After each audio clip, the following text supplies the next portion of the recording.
السلام علیکم دوستو، آدم علیہ السلام کا پتلا جب زمین کی مرکب مٹی حضور خداوندی میں پیش کر دی گئی تو اس کی نسبت حکم الہی ہوا کہ اس مٹی کو حجاز عرب میں لے جا کر ڈال دو اور میری قدرت کاملہ کا تماشا دیکھو۔ چنانچہ ملک الموت نے وہ مٹی حجاز عرب میں ڈال دی، جس پر ایک سیاہ ابر کے ٹکڑے کو برسنے کا حکم ہوا۔ اس صورتحال یہ ہے کہ وہ اسرائیل کی مٹھی جس کی حجاز عرب میں تودے کے تودے لگے ہوئے ہیں، جس پر ایک گھٹا زور سے برس رہی ہے۔ چنانچہ لکھا ہے کہ پورے 40 سال اس مٹی پر برسات ہوئی۔ اس کے بعد ایک نورانی ابر کو حکم ہوا کہ جس نے صرف 1 گھنٹے تک اس مٹی کے ڈھیر پر می برسایا۔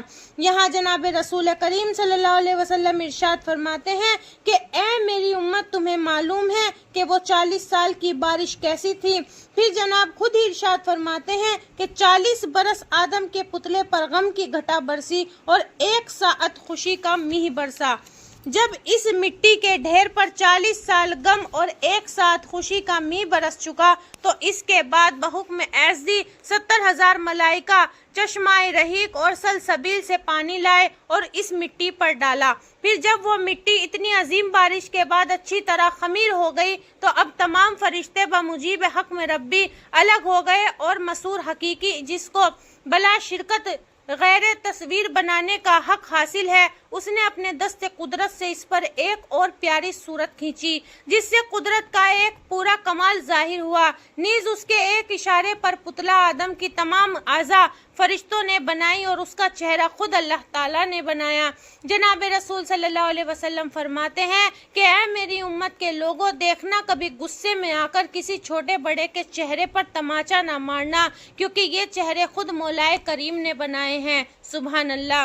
پھر سورج کو حکم ہوا کہ آدم کے پتلے کو خشک کرے، جس کو سورج نے اپنی پوری تیزی سے 40 سال تک خشک کیا۔ نیز اس پتلے کی قد کی درازی پورے 60 گز کی اور عرض 7 گز کا واقع ہوا۔ یہاں رسول کریم صلی اللہ علیہ وسلم فرماتے ہیں کہ جنت میں ہم مومن مسلمان مرد اور عورت کا اتنا ہی قد و قامت ہوگا۔ سبحان اللہ۔ غرض کہ یہ پتلا آدم کا مکہ اور طائف کے درمیان وادی نعمان یعنی عرفات کے میدان میں تیار کیا گیا۔ پس جب یہ قالب بن کر تیار ہو گیا تو جو ذوق در ذوق فرشتے اسے آ کر دیکھتے اور نہایت تعجب کر کے کہتے کہ یا الہی، یہ کیا شے تو نے بنائی ہے کہ اس سے پہلے ہم نے آج تک ایسی تصویر نہیں دیکھی۔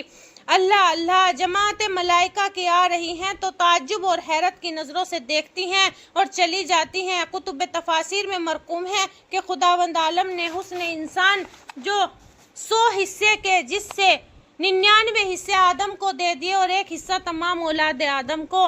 پھر فرشتے معلم الملک الموت اسرائیل کو اپنے ساتھ لائے اور دکھایا کہ دیکھو یہ کیا چیز اللہ پاک نے بنائی ہے۔ چنانچہ اسرائیل نے آدم کے پتلے کو بہت غور سے دیکھا۔ جب باہر سے اچھی طرح دیکھ چکا تو جسم کے اندر سما گیا اور تمام اندرونی حصے کو اچھی طرح دیکھ بھال کے اور پھر باہر آ کر دیگر ملائکہ سے کہتا ہے کہ گھبراؤ نہیں، میں نے خوب اسے دیکھا اور اس کی اصلیت کو سمجھ گیا۔ یہ اندر سے بالکل تھوتا اور خالی ہے، جب تک کہ اس کے پاؤں نہ ہوں گے یہ کھڑا نہ ہو سکے گا۔ نیز ملائکہ اگر یہ بغیر قدموں کے کھڑا بھی ہو گیا تو بہت جلد زمین پر گر جائے گا اور خدا کی عبادت میں کاہلی اور سستی کرے گا اور اس کے جسم سے کوئی کام نہیں ہو سکتا، مگر میں دیکھتا ہوں کہ اس کے سینے میں بائیں طرف ایک چھوٹا سا حجرہ یعنی دل ہے جس کا راستہ کہیں سے نظر نہیں آتا اور وہ بالکل بند ہے، معلوم نہیں اس میں کیا پوشیدہ ہے۔ شاید لطیفہ ربانی کا یہی مقام ہے اور اسی کے سبب یہ پتلا مرکب خداوندی ہوگا۔ غرض کہ اسرائیل آدم کے پتلے پر کھڑا ہوا اپنی عقل آرائے کر رہا ہے، جیسا کہ فلسفی ہوا جس کو ملائکہ سن رہے ہیں اور آدم کی طرف سے کسی قدر شک کو اپنے دل میں جگہ دے رہے ہیں۔ آدم کے پتلے کو دیکھ کر فرشتے تعجب کرتے ہیں اور آپس میں کہتے ہیں کہ معلوم نہیں خداوند عالم کیا چیز پیدا کرنا چاہتا ہے۔ ان کے دلوں میں یہ خیال آیا ہی تھا کہ اسی وقت عرش معلیٰ سے ندا ہوئی، اے ملائکہ، زمین پر میں اپنا ایک نایاب بندہ کرنا چاہتا ہوں۔ چنانچہ فرشتوں نے جب یہ ارشاد خداوندی سنا تو وہ آرزوئے رشک سے کہنے لگے، اے خدایا بے نیاز، کیا آپ ایسے کو پیدا کرنا چاہتے ہیں جو زمین کو فساد اور خریزی سے بھر دے، حالانکہ ہم جماعت ملائکہ آپ کی تسبیح و تحلیل کرنے کے لیے کافی ہے۔ آدم کے پیدا کرنے میں جو حکمتیں ہیں ان سے تم واقف نہیں ہو، بلکہ ہم ہی خوب جانتے ہیں۔ ملائکہ یہ جواب سن کر سخت پشیمان اور نادم ہوئے اور اپنے اعتراض پر رونے لگے اور اس کے غصے سے ڈر کر اس کی حضوری میں توبہ اور استغفار کرنے لگے۔ اس پر اللہ تعالیٰ نے ان پر رحم فرمایا اور ان کے اس کہنے کو معاف کیا، مگر یہ بات ضروری ہے کہ جب کوئی شخص اولاد آدم میں سے نیک کام کرتا ہے تو فرشتوں کو اللہ تعالیٰ کے سرکار الجا سے یہ آواز آتی ہے کہ اے میرے فرشتوں، اسی کو تم نے کہا تھا نا، ایسے کو پیدا کرے گا جو زمین پر فساد و خریزی کرے گا۔ فرشتوں ذرا دیکھو، یہ میرا بندہ فساد اور خریزی کر رہا ہے۔ یہ سن کر فرشتے نادم اور مذوب ہو کر مولا کریم کی نیکیاں کرنے والوں سے بے حد خوش ہوتے ہیں۔ جناب رسول کریم صلی اللہ علیہ وسلم ارشاد فرماتے ہیں کہ لوگوں، خبردار ہو جاؤ کہ ساری دنیا ملعون ہے اور جو کچھ دنیا میں ہے ان پر سب اللہ کی لعنت بڑی ہے، لیکن خدا کا ذکر اور خدا کی یادگاری کرنے والے اس سے محفوظ ہیں، نہیں بلکہ ان پر اللہ کی رحمت برستی ہے اور انہی کی نسبت خداوند کریم فرشتوں کے سامنے فخر کرتا ہے۔ جب آدم کا پتلا تیار ہو گیا تو روح کو ندا ہوئی کہ آدم کے پتلے میں داخل ہو، پس روح آدم نے آ کر آدم کے پتلے کو غور سے دیکھا تو اس میں باریک سوراخ اور اندھیرا نظر آیا، جس سے وہ گھبرا گئی اور کہا کہ اے خداوند، اس اندھیرے میں داخل ہونے سے مجھے خوف معلوم ہوتا ہے، لہٰذا مجھے معافی دے دیجئے۔ دوبارہ ارشاد ہوا کہ اے روح، اس قالب میں داخل ہو۔ روح اس سیاہ مٹی کے پتلے کو بغور دیکھ کر ڈری اور اس نے داخل ہونے سے انکار کیا۔ تیسری مرتبہ پھر حکم الہی ہوا کہ اے روح، روتی ہوئی اس قالب میں داخل ہو، اور وہ پھر روتی ہوئی اس میں سے نکل۔